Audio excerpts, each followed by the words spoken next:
మీ ఏం IT AI job అయితే join next it challenge. Job తెచ్చుకోండి, 5 లక్షలు తీసుకోండి. మంచిగా మీకు ఒక మాట చెప్పాలి. నేను అంటే నార్మల్గానే నా ఫోన్ చూసేది చాలా తక్కువ. నేను ఫోన్ యూజ్ చేసేది చాలా తక్కువ. అంటే కొంచెం నా లైఫ్లో ఉన్న ఇంపార్టెంట్ పర్సన్స్ ఉన్నారు, వాళ్ళకి ఏదైనా మెసేజ్ చేయడం తప్ప నేను ఎక్కువ ఫోన్ వాడను. నేను సో ర్యాండమ్గా చూసినప్పుడు నేను అప్పుడప్పుడు మీ ఇంటర్వ్యూస్ చూశాను. నేను లేదు నిజంగా నేను ద వే మీరు తీసుకెళ్లే డ్రైవ్ భలే ఉంటుంది. అది మీరు ఇంటర్వ్యూ చేసే విధానం నాకు బాగా నచ్చింది. నాకు సో నేను ఇంటర్వ్యూస్ కూడా ఎవరికి ఎక్కువ ఇవ్వలేదు ఎప్పుడు. బట్ నేను అనుకున్నా ఎప్పుడైనా ఇంటర్వ్యూ ఇద్దాం, మంజుష గారితో ఇంటర్వ్యూ చేద్దాం అని చెప్పి నేను అనుకున్నా. బట్ ఇది భలే యాదృచ్ఛికంగా జరిగింది. అది సరే, ఇది ఇక్కడ పెట్టి చెప్పండి. ఇలా నిజంగానే ఇక్కడ పెట్టి చెప్తున్నా. Thank you so much. బర్నీ సార్, ఎక్కడి నుండి స్టార్ట్ చేయాలి మీ గురించి? అంటే 50+ ఫిలిమ్స్ గురించి చెప్పాలా, 70+ సీరియల్స్ గురించి చెప్పాలా, అండ్ అందరికన్నా ఫిట్నెస్లో ఇంత స్ట్రాంగ్గా అసలు ప్రతి ఒక్కరికి యంగ్స్టర్స్ దగ్గర నుంచి ప్రతి ఒక్కరికి అరే మీరేంట్రా చేసేది, ఇది కదరా కట్అవుట్ అని అంటున్నారని నేను అనాలా? అండ్ స్రవంతి నుంచి స్టార్ట్అప్ చేయాలా, అండ్ అలానే పవర్ లిఫ్టింగ్లో గోల్డ్ మెడల్ అని చెప్పాలా? సరే, ఎక్కడి నుండి నేను స్టార్ట్ చేయాలి మీ గురించి? ఇన్ఫర్మేషన్ బాగానే గ్యాదర్ చేశారు. ఓ మై గాడ్, అసలు ఎన్ని 2 నంది అవార్డ్స్ కదా సార్, నెంబర్ ఆఫ్ ఆల్మోస్ట్ 40-50కి నియర్ బై ఉన్నటువంటి ఎన్నో గెలుచుకునేటువంటి అవార్డ్స్.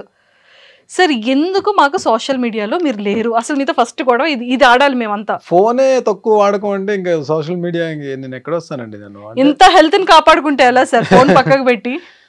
అంటే ఫస్ట్ నేను రీసెంట్ ఇన్స్టాలో కూడా నేను ఎప్పుడు వచ్చి ఒక 3-4 మంత్స్ అయిందండి. అది కూడా నా ఫ్రెండ్ శ్రీధర్ అని చెప్పి ఒక డైరెక్టర్, అంటే తను ఇప్పుడు విశ్వంబరాకి తను రైటర్, తను నెక్స్ట్ మూవీ డైరెక్షన్ చేయబోతున్నాడు.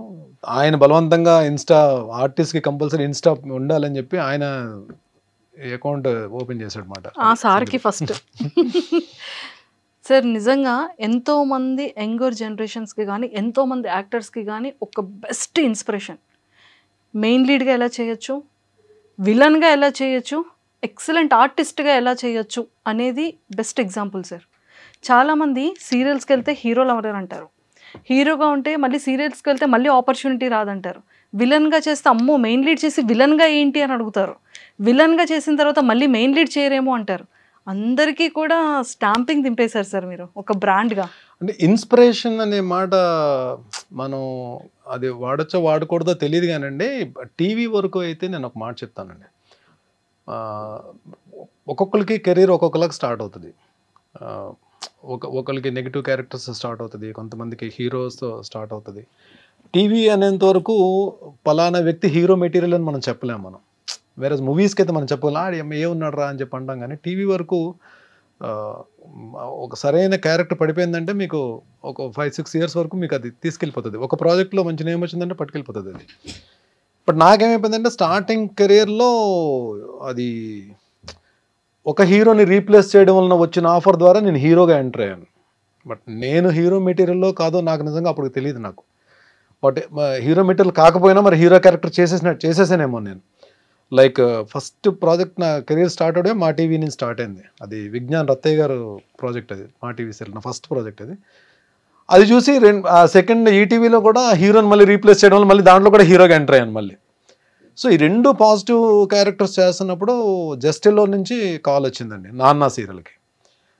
ఆ 2 సీరియల్స్ చేస్తున్నంత వరకు నేను ఏదో వెళ్తుంది, అంటే అందరు ఆర్టిస్టులు కథ ప్రొడక్షన్స్ కలిపి తీసుకెళ్తున్నారు తప్ప నేను ఒక ఆర్టిస్ట్ అని చెప్పి నాకు కాన్ఫిడెన్స్ అది లేదు అప్పటికి. బట్ వేరేజ్ నాన్న సీరియల్ చేసిన తర్వాత మీకు జస్టిల్లో సీరియల్స్ అన్ని చూడండి, అంటే మిగిలిన సీరియల్స్కి జస్టిల్లో సీరియల్స్కి చాలా డిఫరెన్స్ ఉంటుంది. మీకు డైలాగ్ డిక్షన్ కానీ, మీకు స్క్రీన్ ప్లే కానీ, సీన్ టేకింగ్ కానీ మీకు డిఫరెంట్గా ఉంటుంది. So I got opportunity to work with Murali, చాలా మంచి డైరెక్టర్ ఆయన. ప్లస్ మీకు గుణం గంగరాజు గారి కథలు ఎలా ఉంటాయి మీకు తెలుసు కదా. It's a wonderful character and ఆడియన్స్లోకి చాలా బాగా వెళ్ళింది ఆ క్యారెక్టర్. నాన్నలో నా క్యారెక్టర్ పేరు కూడా భరణియే. సో ఈ ప్రియాంక స్టార్ట్ అయిన తర్వాత ఈ నానా సీరియల్ వచ్చేటప్పటికి ఏమైందంటే అప్పటికే టీవీలో చాలా ఎక్స్పీరియన్స్ ఉన్న ఆర్టిస్ట్ తోటి నేను వర్క్ చేసే అవకాశం కలిగింది. లైక్ ప్రియాంక వచ్చేటప్పటికి హరిత గారు, సుమనశ్రీ గారు, ఫాతిమా బాబు గారు, నీరజ, అంటే వీళ్ళు ఏంటంటే సీన్ ఇస్తే తినేస్తారు. సో అలాంటి ఆర్టిస్ట్ కౌశిక్ అండ్ శ్రీరాజ్ వీళ్ళందరూ అప్పటికే కౌశిక్ చాలా సీరియల్స్ చేస్తున్నాడు. కౌశిక్ అప్పుడు పెద్ద హీరో కౌశిక్ టీవీకి. సో వీళ్ళందరితో అవకాశం చేసే యాక్ట్ చేసే ఆపర్చునిటీ దొరకడం వల్ల ఏమైందంటే నాకు వాళ్ళ నుంచి కొన్ని నేర్చుకోగలిగాను నేను. సో అది నాకు నాన్నకు వచ్చేటప్పుడు హెల్ప్ అయింది. నాన్న వచ్చేటప్పుడు కూడా చిన్న ఆర్టిస్టులు కదా, అనితా చౌదరి అండ్ నవీన్, వాళ్ళు అప్పటికి బాగా, ప్రీతి అమీన్, సో వీళ్ళందరూ కూడా అప్పటికి బాగా వెల్ ఎస్టాబ్లిష్డ్ అయిపోయారు వాళ్ళు. సో నానా సీరియల్కి చేసిన తర్వాత బయటికి వెళ్ళిన తర్వాత ఆడియన్స్ గుర్తుపట్టడం స్టార్ట్ చేశారు. సో ఎప్పుడైతే మనకి బయటకు వెళ్ళినప్పుడు ఫొటోస్ మనతో దిగుతుంటారో ఒక తెలియని కాన్ఫిడెన్స్ మన డెవలప్ అవుతుంది మనకి. సో ఓకే, మనల్ని మనం చేస్తున్న పెర్ఫార్మెన్స్ జనాలకు నచ్చుతుందని చెప్పి నాన్న ఇంకా ఎయిర్లో ఉంది, వెళ్తుంది, టెలికాస్ట్ అవుతుంది. ఆ టైంలోనే జెమినీకి చీలాసో స్రవంతి అనే సీరియల్ గురించి ఒక మెయిన్ లీడ్కి వాళ్ళు ప్రొడక్షన్ హౌస్ సెర్చ్ చేస్తున్నారు. సో నాన్నది ఎప్పుడైతే వీళ్ళు చూసి ఈ రిఫరెన్స్ తోటి వాళ్ళ దాంట్లో అంటే ఆడిషన్ తీసుకుని ఇచ్చారు character. But చీలాసో Sravanthi 1 week telecast అండి. ఆ క్యారెక్టర్ 1 వీక్లోనే ఆడియన్స్లోకి చాలా బాగా వెళ్ళింది.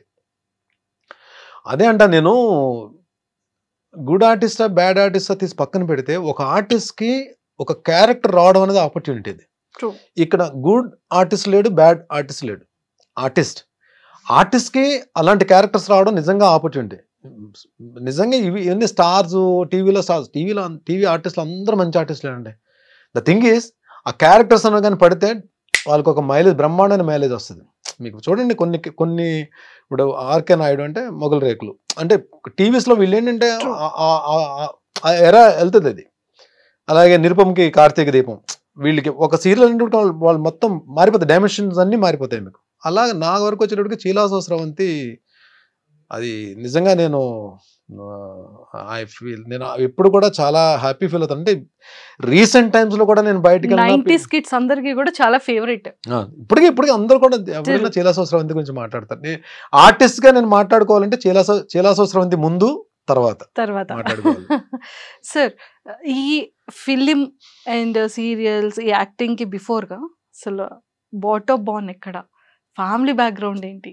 నేను పుట్టింది రామచంద్రపురం అండి. స్కూలింగ్ అంతా నియర్ వైజాగ్, చెన్నైలో కూడా చదువుకున్నా. Father actually government employee.